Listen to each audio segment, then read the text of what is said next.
L'objectif du journal télévisé Startup est comme son nom l'indique, un journal qui présente la force silencieuse non soutenue ou mal comprise. Notre mission est de relever cette image à une force afin que la classe innovante puisse trouver sa place et être reconnue dans d'autres pays. Le plaisir est pour nous de vous savoir nombreux à suivre cette édition du journal. Mesdames et messieurs, bonsoir. Au sommaire de ce journal, voici les principaux titres. Silicon Bantu, la plateforme regroupant les startups congolaises, a fait sa sortie officielle à la semaine française à la Halle de la Gombe. Et nous allons également parler dans ce journal de la startup Basix, un pionnier de la distribution numérique de musique sur le continent africain. C'est tout pour le titre, le détail c'est tout de suite.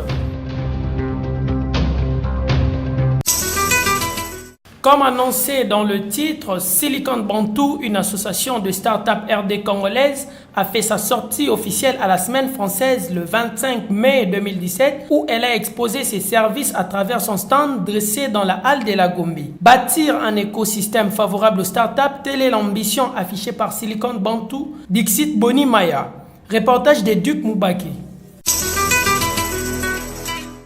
Cette jeune association des entreprises du numérique a organisé une manifestation dans la salle d'exposition pour familiariser les Congolais, gouvernants et gouvernés, avec le défi qu'ils comptent relever en RDC. Boni Maya, le président de Silicon Bantu, précise que l'objectif de l'association est de construire le monde numérique de demain, faire du lobbying, du réseautage avec les acteurs publics et privés qui sont sur ce créneau porteur, sont là les mots du fondateur de imarts.cd, Monsieur Boni Maya.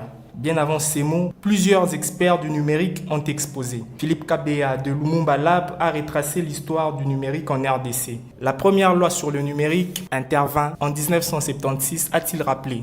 Mohamedou Diallo, président de CIOMAG Events, a plaidé pour une plus grande connectivité en RDC. Il a déploré, comme ses prédécesseurs, la faible connectivité en RDC avec tout au plus 3 millions d'internautes pour une population de plus de 80 millions d'habitants.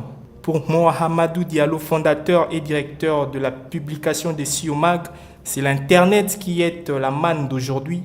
Investir dans l'Internet est la nouvelle donne pour booster le PIB. Félix Mangwangu, président de Media Lab, rappelle le manque d'infrastructures adéquates. Le faible débit à la connexion Internet, la loi sur le numérique en examen au Parlement, sont là les facteurs non favorisant l'éclosion des startups en RDC. Il faut souligner que Silicon Bantu se veut être l'accompagnateur et le soutien de cette jeunesse qui embarrasse les secteurs numériques. Isaac Moleka, coordonnateur du Forum national de la jeunesse congolaise, fait connaître le cause de la conférence tenue en la grande salle Food Market pour le compte des think tanks qui avait pour objectif de susciter l'envie de l'entrepreneuriat et encourager ceux qui s'y appliquent. Reportage de Ange Patrie Lokende. Cette conférence avait pour objectif de susciter l'envie d'entrepreneuriat et d'encourager les personnes qui s'y intègrent déjà. Isaac Moleka nous en dit plus. D'abord, je tiens à remercier Madame Francine Mouyumba parce que je suis venu ici pour la représenter. Moi, je suis le coordonnateur du Forum national de la jeunesse ici au Congo et nous collaborons beaucoup avec elle. Alors oui, j'ai observé qu'il y a beaucoup de préoccupations auprès de la jeunesse. Et c'est des préoccupations auxquelles nous faisons face tous les jours parce que nous sommes jeunes comme eux et nous-mêmes avons les mêmes préoccupations qu'eux. Mais maintenant, ici, quand on fait partie d'un think tank qui est, on nous a exposé tout à l'heure, qui est un bassin de pensée, d'échange de pensée, il faut maintenant penser à comment faire partie du problème, de la solution. Moi, je suis un entrepreneur aussi. J'ai maintenant, je peux l'appeler une entreprise. Donc, j'ai eu une start-up à un moment donné qui se spécialise dans ce qui est communication audiovisuelle, production vidéo. J'en ai parlé ou on en a parlé dans ma présentation. Aujourd'hui, c'est une petite société qui embauche 7 personnes. Donc, je connais les difficultés de se lancer en affaires, de mettre son argent dans un projet, d'y croire et de faire énormément de sacrifices et passer toutes sortes d'obstacles pour y arriver. Voilà. Le Congolais Baya Siamala, un professionnel de médias, de la musique et de spectacle connu sous le nom de Narsix, a créé en 2014 la start-up Basix, un des pionniers de la distribution numérique de musique en RDC et en Afrique. Commentaire de Ida Maloba. Avec un catalogue varié de musique dématérialisée issu principalement des artistes émergents, Basix a pour but de contribuer à la création et au développement d'une industrie digitale de musique sur le continent africain, tout en favorisant la promotion de la musique et des artistes. Animateur et producteur d'émissions de radio et de télévision en République démocratique du Congo, Baya Siamala a remporté le prix Digital Music Winner au Digital Lab Africa le vendredi 4 novembre 2016 à Johannesburg lors de l'édition Discope Africa, et ce pour le compte de basixpulse.com, qui est une application web accessible depuis le navigateur d'un smartphone. Plus besoin de surcharger la mémoire de son téléphone avec des milliers de fichiers MP3. Avec basixpulse.com, le téléphone devient un baladeur MP3 comme un Wacom à l'époque ou les lecteurs MP3 de nos jours. Une fois sur la page de basixpulse.com, l'utilisateur peut créer un compte pour accéder au site et bénéficier de leurs services qui sont découvrir des chansons, créer des sélections de ses chansons préférées et écouter librement sur son téléphone avec ou sans connexion.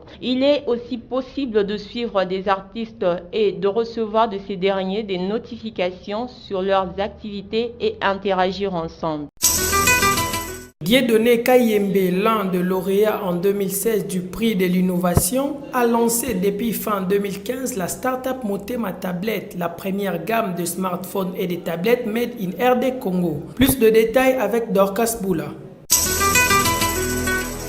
L'inventaire de Motema Tablets indique que ce smartphone prend en compte les différentes réalités de la République démocratique du Congo. Il explique aussi que ces tablettes fonctionnent avec une pochette à base d'un panneau solaire incorporé, un mécanisme pour contourner les difficultés récurrentes d'électricité en RDC afin de charger plus aisément cette tablette. Dieudonné Kayembe est diplômé en génie informatique de l'Université de Kinshasa et l'un des lauréats de l'Afrique Android Challenge en 2012 où il avait proposé une application de prise en charge automatique de personnes hypertendues. Notons que Motema Tablet est comme toute autre tablette, seulement celle-ci permet de faire beaucoup de choses que d'autres ne font pas grâce à sa capacité d'intégrer et prendre en compte les valeurs culturelles, éducatives, touristiques et sociales de la population congolaise et d'Afrique en général, afin d'améliorer leur quotidien.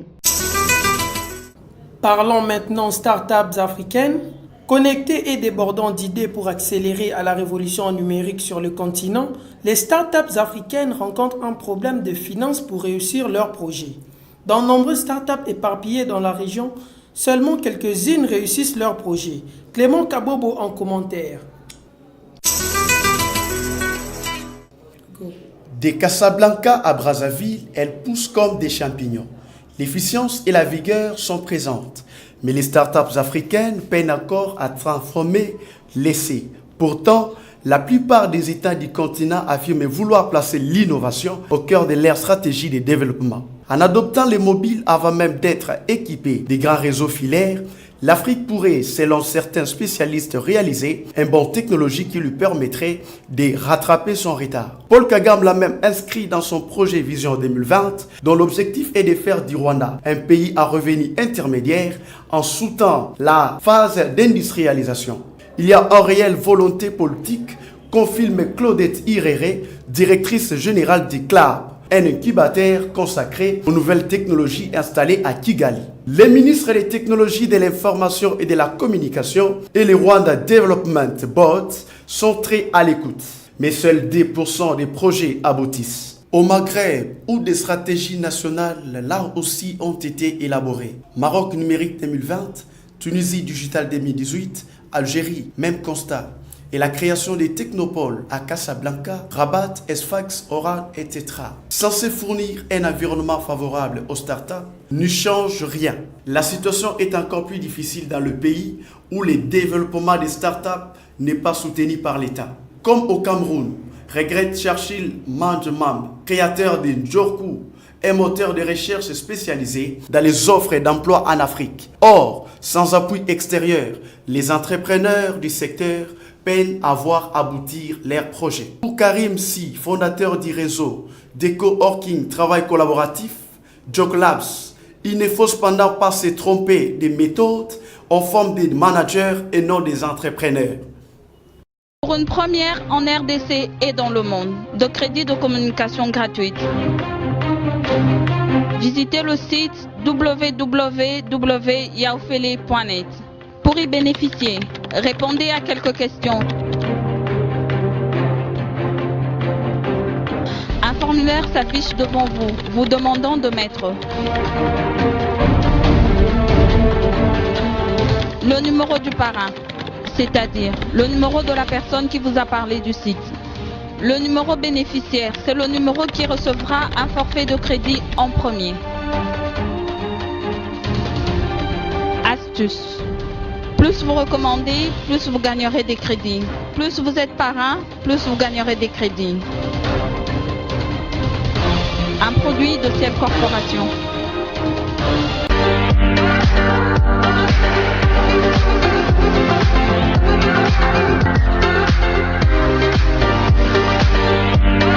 L'objectif du journal télévisé Startup est comme son nom l'indique, un journal qui présente la force silencieuse non soutenue ou mal compris. Notre mission est de relever cette image à une force afin que la classe innovante puisse trouver sa place et être reconnue dans d'autres pays. C'est par ici que nous refermons ce journal, mesdames et messieurs, place au rappel des principaux titres. Silicon Bantu, la plateforme regroupant les startups congolaises, a fait sa sortie officielle à la semaine française à la Halle de la Gombe. Et nous avons également parlé dans ce journal de la startup Basics, un pionnier de la distribution numérique de musique sur le continent africain. C'est la fin de cette édition. Elle a été présentée par Nego Malundama et coordonnée par Judith Kamwanga Kumwamba. Au nom de toute l'équipe technique, nous vous disons merci de l'avoir suivi et bonne suite des programmes. Au revoir.